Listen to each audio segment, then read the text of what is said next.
ધીરજભાઈ, આ ખાતર તમે વાપર્યું છે દિવેલામાં, તો એ ખેડૂતની ગેરંટી પૂર્વક આપણે વાત કરવી હોય તો તમે ખેડૂત મિત્રને શું કહેવા માંગશો?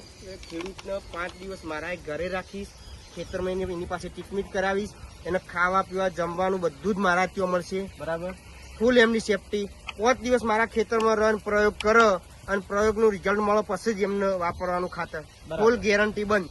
બરાબર. 5 દિવસ મારા ઘરે રહે, એમને જો મંદા વિકાસમાં લાગતું હોય તો જ પ્રયોગ કરવાનો.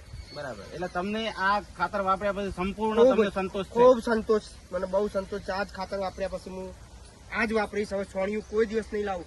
ઉગારો થાય છે સોણિયામાં, મજૂર ન્યાદા મારી મરી જઈએ છીએ અમે. બરાબર. આમાં અમે કોઈ મજૂર કોઈ ન્યાદવું પડતું જ નહીં. બરાબર. આ તમારી એક જે નિંદામણની વાત ઉપરથી મને યાદ આવ્યું હા. કે આ અમે ખાતર કમ્પ્લીટલી બેક્ટેરિયાથી ડીકમ્પોઝ કરીએ છીએ. એટલે જે છાણિયું ખાતર નાખ્યાથી જે નિંદામણનો પ્રશ્ન આવે છે તે આ ખાતરની અંદર પ્રશ્ન આવતો નથી. બીજું કે આની અંદર અમે તમાકુનો દળ નાખીએ છીએ. તમાકુના દળના કારણે જે ખેતરની અંદર ઉધઈની તકલીફ અથવા ઉધઈનો પ્રોબ્લેમ આવતો હોય એ પણ આવશે નહીં. ચાલો, ધન્યવાદ.